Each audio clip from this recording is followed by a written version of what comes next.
Hi folks, Happy New Year and all that jazz. It's Matt here from the Ask the ARB podcast. So today I want to talk about bat surveys as we head into the new year.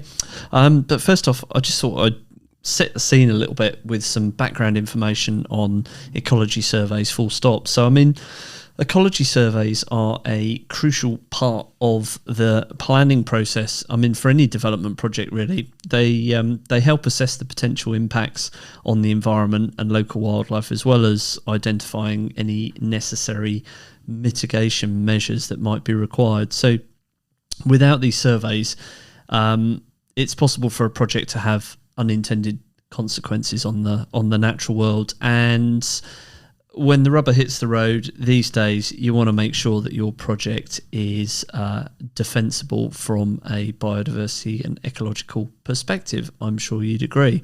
So I'd have you consider the possibility that these surveys are vitally important. Most people agree that they help protect our biodiversity. Each species plays a unique role in the ecosystem, and the loss of even one can have ripple effects throughout the entire community. And in our fragmented suburban environment, this is becoming more and more important. So essentially, ecology surveys allow us to identify which species are present in an area on your site or adjacent to your site, and how they might be affected by the proposed development or any proposed development. Additionally, ecology surveys can help developers just like you avoid costly delays and modifications to their projects by identifying any of these potential issues early on. And essentially then developers can modify their plans to minimize impacts on the environment, and this can save you time and money in the long run, as well as improving the overall sustainability of the project. So next time you hear about an ecology survey as part of a planning application, just remember it's not just about the birds and the bees, it's about responsible development for the benefit of everyone. There's several types of ecology surveys that can be conducted as part of the planning process. And these tend to include phase 1 habitat surveys, so that's the most basic. Think of it as a preliminary step, and it informs you, the landowner or developer, of what, if any, constraints there are likely to be, as my microphone falls around, at the site.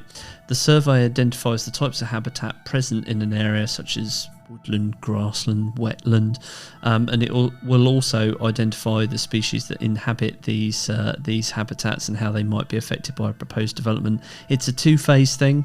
There's a desktop study of available resources. Some of those are freely available, some have to be paid for, called LERC, or Local Ecological Record Centre data, and during the quoting process, your ecologist will let you know whether that is something that you're going to require. Most projects tend to need that. And then the second bit, the phase 1 habitat survey, is essentially the site visit or the field study, where a suitably qualified individual will go out to site and collect various pieces of information to inform what's going on at the site, and to get that baseline data. And crucially also, that will form part of any biodiversity net gain assessment as well. The second bit that comes after a phase 1 habitat survey is quite often a protected species survey. So if the phase 1 habitat survey, both the desktop and field study, have identified the presence of any protected species in an area, such as bats, otters, great crested newts, the protected species survey will be needed to be carried out to inform European protected species licensing applications and mitigation strategies to ensure your project doesn't damage any legally protected species. Ecological impact assessments, beyond the scope of this podcast really, it's more of a detailed assessment of the potential impacts of a development project on the environment, and would support larger applications, as would also habitat regulation assessment, or HRA. It's a specific type of EIA that assesses the potential impacts of a development project on European protected sites, such as special areas of conservation or special protection areas, but that would be identified during your desktop study in the phase 1 habitat survey. I can hear you. I can hear you in the background going, "Okay, that's great, Matt, but you were going to talk about bats in this podcast, and you've rattled on for 5 minutes about the baselines there." Well, it's because very rarely is a bat survey done on its own in isolation. There's nearly always something else that needs to be considered. But if you've just been specifically asked for a bat survey, that would be because they are one of the most required protected species surveys to support a planning application in the UK. And essentially the trigger for this tends to be if you're planning the demolition of an existing building, or you're planning to make major changes or even minor changes actually to a building's roof space, then you're going to need to have a bat survey conducted to ensure that your project won't harm these important creatures, because bats are vital to our ecosystem. Also, crucially, they're protected by law, meaning that it's important to consider their needs before moving forward with any construction project. I mean, just last week we had a situation whereby a customer was going through the planning process. They'd mentioned changes to the roof space of the property, which triggered the requirement for a bat survey that they hadn't yet provided. So they went out to market, came to us, selected us to go and do a preliminary bat roost assessment. We get there, works are well underway, and the roof is missing off the property. So that is going to cause them all sorts of problems moving forwards. So yeah, you need to watch out for that one. The bat survey is simply a way to assess the potential impact that your project might have on local bat populations. It involves a trained professional visiting the site, collecting data on the presence and activity of bats, as well as the type of habitat they use. So that first survey is called a preliminary bat roost assessment, or a PRA, and that information is used to create a report that outlines the potential risk to bats and proposes mitigation measures to protect those risks. So this report is then submitted to the relevant planning authorities to help inform their decision-making process. However, if it is discovered that your building does have a potential, not just evidence, and this is a confusion area that comes up all the time, we're looking for potential. So it may be that there's no bats in your roof, but there are missing tiles, which which opens up the potential for crevice-dwelling bats to enter your roof space. So we're looking for potential, not just evidence. If the PRA finds your building to have low potential for roosting bats or greater due to the presence of those potential roosting features, then further activity surveys will be required.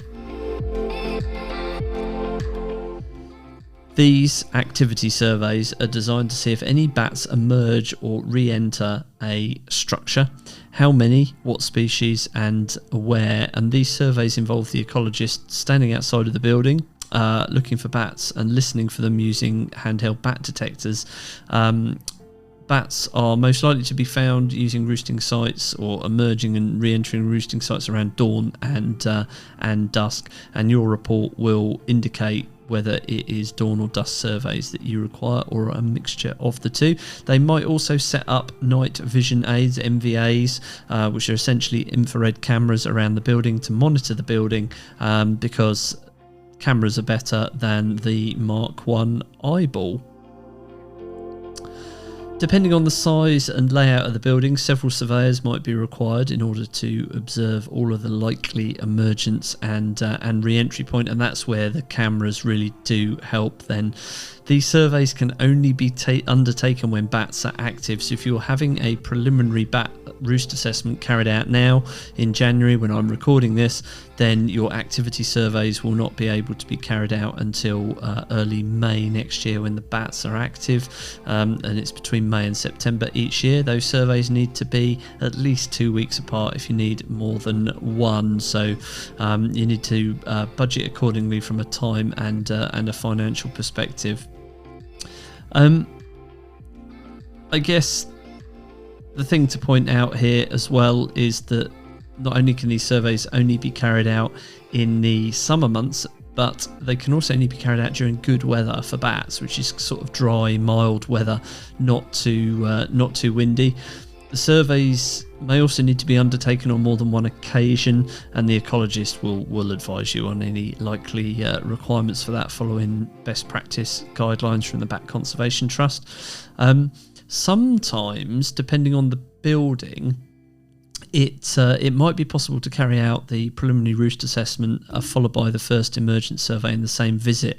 So if you are carrying out any alterations to a property at the moment, you think you might need a bat survey, best to do, get in contact with a ecologist, send over lots of photos, lots of information, and they may even be able to save you some money by saying, do you know what? You're definitely going to need bat activity surveys on this one. I know that based on my experience and the photos you've sent me. Therefore, let's try and lump those two surveys together.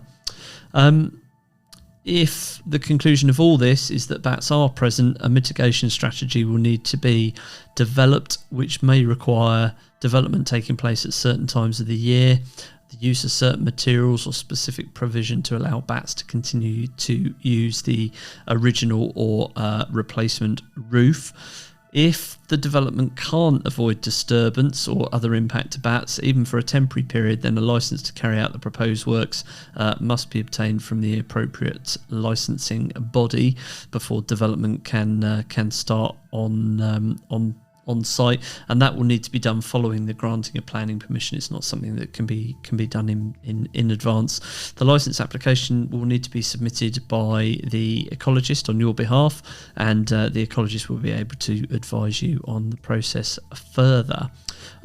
You'll probably also find that planning conditions will be attached to your planning permission, requiring your development to be carried out in a certain way or in accordance with certain parts of the BAT report that have been submitted.